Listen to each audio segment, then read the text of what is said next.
प्रिय विद्यार्थी मित्र हो,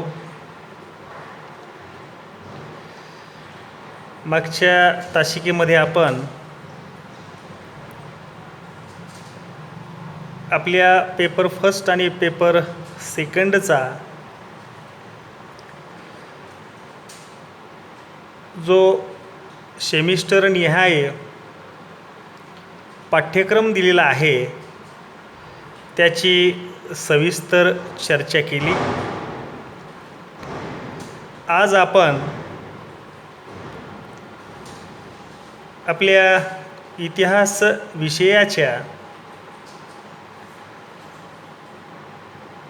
पहिला जो पेपर आहे, प्राचीन भारताचा इतिहास आरंभापासून ते इसवी सन 647 पर्यंत, याच्यामधलं पहिलं प्रकरण अभ्यासायला सुरुवात करणार आहोत. या पहिल्या प्रकरणाचं नाव आहे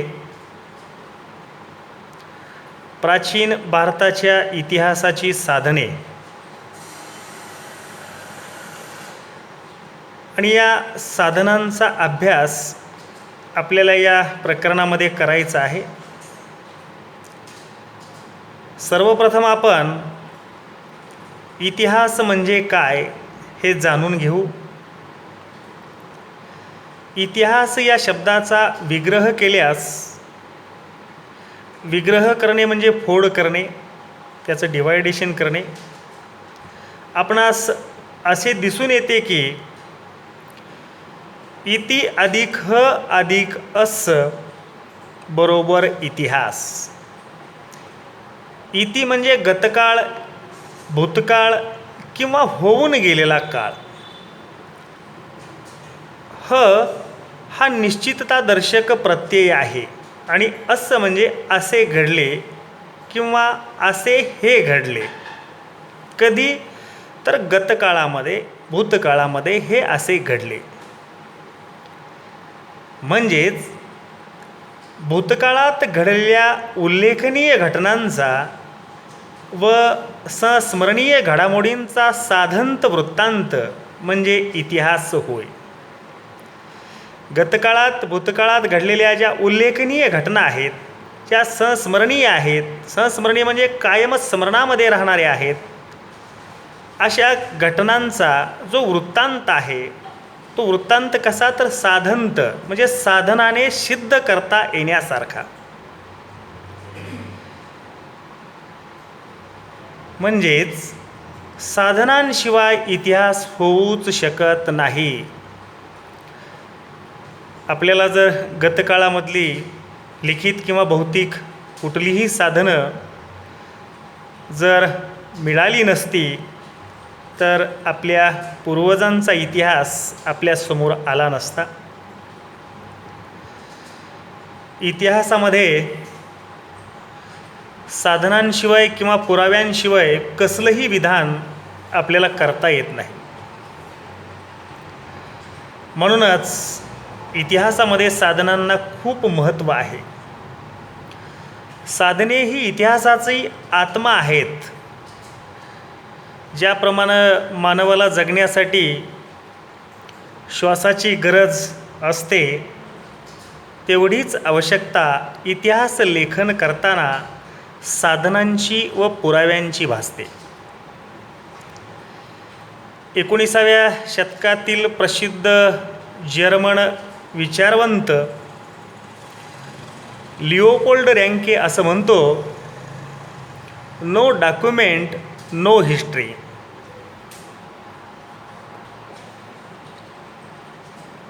तसेच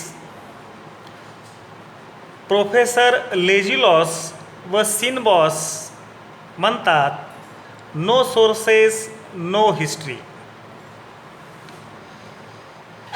इतिहास लेखनामध्ये साधनांना अनन्यसाधारण महत्त्व आहे. साधनांशिवाय लिहिलेला इतिहास विश्वसनीय असूच शकत नाही. आता आपण साधने म्हणजे काय पाहू. ज्या वस्तू, वास्तू अथवा ग्रंथ गतकालीन मानवी जीवनाविषयी कोणत्या ना कोणत्या स्वरूपात माहिती देतात त्यांना साधने असे म्हणतात. Any mark of past constitutes sources of history. साध्यापर्यंत पोहोचण्यासाठी साधनांची गरज असते. साधने जेवढी मुबलक तेवढी इतिहास लिहिण्यास मदत होते. तर आपण प्राचीन भारताच्या लिखित साधनांचा आढावा घेऊ. ही जी लिखित साधनं आहेत त्याच्यामध्ये आपण 3 टप्पे पाडलेले आहेत. पहिला टप्पा आहे प्राचीन भारतीय धार्मिक साहित्य. त्यानंतर आहे निधर्मी साहित्य. यामध्ये नाटक आहे, काव्य आहे, कथा आहे. आणि नंबर 3 आहे परकीय प्रवाशांची प्रवास वर्णनं. या तिन्हींच्या माध्यमातून आपल्याला प्राचीन कालखंडाविषयीची माहिती मिळते. याच्यामधलं जे पहिलं आहे धार्मिक साहित्य, याच्यामध्ये वैदिक साहित्य आहे, बौद्ध साहित्य आहे, जैन साहित्य आहे आणि इतर जे काही छोटे मोठे पंथ होऊन गेले आणि त्यांनी लिखित स्वरूपामध्ये जे ग्रंथ पाठीमागे ठेवले अशांचा अंतर्भाव याच्यामध्ये होतो. पहिलं आहे वैदिक साहित्य. याच्यामध्ये वेद आणि सगळ्यात प्राचीन ग्रंथ म्हणून वेदांकडे पाहिलं जातं. 4 वेद आहेत. हे वेद अपौरुषीय मानले जातात. म्हणजे कुठल्या पुरुषानं किंवा मानवानं हे लिहिलेले नाहीत, तर हे देवांनीच लिहिले असं मानलं गेलं. वेदांनाच संहिता असंही म्हटलं जातं. वेद या शब्दाचा अर्थ ज्ञान किंवा जाणणे असा होतो. या 4 वेदांमध्ये पहिला वेद आहे ऋग्वेद. ऋग्वेदाची रचना इसवी सन पूर्व 1500 ते इसवी सन पूर्व 1000च्या दरम्यान झाली. ऋग्वेदात 10 मंडल असून 1028 ऋचा आहेत, ज्यांना आपण श्लोक म्हणतो. यात आर्यांच्या धार्मिक राजकीय जीवनाची माहिती मिळते. सृष्टीचा निर्माता, सृष्टी, तिचा विकास, या सगळ्या गोष्टींची माहिती याच्यामध्ये आहे. ज्या ज्या ऋषींनी ज्या काही ऋचा श्लोक रचले आहेत त्यात त्यांची नावे व गोत्र दिली आहे. प्रसिद्ध गायत्री मंत्र या ऋग्वेदातून घेण्यात आलेला आहे. दुसरा वेद आहे सामवेद. यज्ञाच्या वेळी गाण्याचे जे श्लोक आहेत ते या वेदामध्ये आहेत, सामवेदामध्ये. साम म्हणजे संगीत, गीत. या वेदाची रचना इसवी सन पूर्व 1000 ते इसवी सन पूर्व 500 दरम्यान झाली. या सामवेदामध्ये 1549 श्लोक असून त्यातील मूळ 75 आहेत. बाकी सर्व श्लोक हे ऋग्वेदातील आहेत. भारतीय संगीत यज्ञकर्म जाणून घेण्यासाठी सामवेदाचा उपयोग होतो. सामवेद हे भारतीय संगीताचे स्रोत आहे सामवेदाच्या गायकांना उद्गाता असे म्हटले जाते. याच्यानंतर आहे यजुर्वेद. यजुर्वेद म्हणजे यज्ञ होय. याचे 2 भाग आहेत, कृष्ण यजुर्वेद आणि शुक्ल यजुर्वेद. हा जो वेद आहे तो वेद कर्मकांड प्रधान आहे. यातून आर्यांचा भौगोलिक विस्तार तसेच धार्मिक आणि सामाजिक बाबतीतली माहिती मिळते. याच्यानंतर चौथा जो वेद आहे तो अथर्ववेद. अथर्ववेदात 40 अध्याय, 731 सूक्त आणि 6000 मंत्र इत्यादी आहेत. अथर्व ऋषींनी याची रचना केली. अथर्व या शब्दाचा स्पेसिफिक अर्थ होतो चमत्कार. या वेदामध्ये धर्म, समाजाची रचना, औषधी, विज्ञान, जादूटोणा, अंधश्रद्धा, रोग निवारण, तंत्रविद्या इत्यादीची सविस्तर चर्चा केलेली आहे. याच्यानंतर नंबर 2 आहे ब्राह्मणे म्हणजे ब्राह्मण ग्रंथ. या ज्या ऋषींनी वेदावर केलेलं भाष्य म्हणजे ब्राह्मण ग्रंथ होय.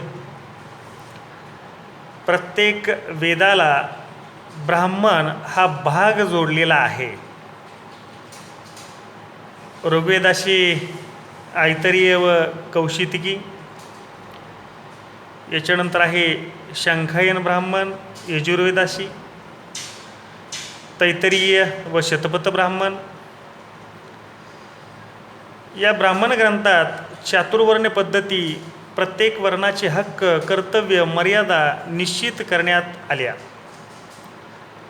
आणि या ग्रंथांमधून तत्कालीन धर्म, सांस्कृतिक प्रगती, यज्ञ संस्थेची श्रेष्ठता, यज्ञ संस्थेचे महत्त्व, धर्मशास्त्र, तत्त्वज्ञान इत्यादीची माहिती मिळते. याच्यानंतर आहे आरण्यके. याला ब्राह्मण ग्रंथाचा उत्तर भाग समजण्यात येतो. आरण्यकाला वेदाचे उपांगसुद्धा म्हणतं. यामध्ये ऋषीमुनी आपला वेळ चिंतन, मनन, ध्यानधारणात घालवीत असत. तसेच हा वेळ अरण्यात एकांतवासात घालवावा. या एकांतवासातून, चिंतनातून जे साहित्य निर्माण झालं त्यास अरण्यके असे म्हणतात. याच्यानंतर आहे उपनिषदे. हा शब्द उप अधिक नि अधिक सद या शब्दापासून बनला आहे. उपनिषदाचा अर्थ गूढ स्थळी बसलेले सारभूत तत्व. ज्ञानप्राप्तीसाठी गुरुजवळ बसणे आणि ब्रह्मज्ञानाचे सिद्धांत. याच्यानंतर उपनिषदे तत्त्वज्ञानी ग्रंथ असून त्यामध्ये आत्मा, श्रम, सृष्टीच्या स्वरूपाचं वर्णन केलेलं आहे. उपनिषदे वेदाचा अंतिम भाग ठरतो म्हणून त्यांना वेदांत असेही म्हणतात. उपनिषदांची संख्या 108 मानली जाते. उपनिषदांच्या रचनेचा काळ इसवी सन पूर्व 800 ते इसवी सन पूर्व 500 मानला जातो. वेदांग. वेदांचा अर्थ व्यवस्थित समजण्यासाठी कालांतराने वेदांगाची रचना करण्यात आली. वेदांगे 6 आहेत. याच्यामध्ये पहिलं आहे शिक्षा. यात वेदमंत्राच्या स्पष्ट उच्चाराचे नियम दिले आहेत. त्याच्यानंतर आहे कल्प. यात यज्ञ व संस्कारविषयक विधिनियम दिले आहेत. याच्यानंतर आहे व्याकरण. यात वेदांच्या व्याकरणशास्त्राचे नियम आहेत. त्याच्यानंतर आहे ज्योतिष. यामध्ये ब्रह्मांड व सूर्यमंडळाचे वर्णन आहे. 5वा आहे छंद. विविध पद्यांची विशेषता व त्यांचे जे काही लक्षण आहेत याचं वर्णन आहे. पद्य म्हणजे कविता, काव्य. 6वा आहे निरुक्त. यात शब्दांची उत्पत्ती, शब्दांचे धातू, त्यांचे अर्थ याची माहिती दिलेली आहे. आज आपण याच ठिकाणी थांबतोय. याच्यानंतरचा उर्वरित भाग आपण उद्याच्या तासिकेमध्ये पाहू.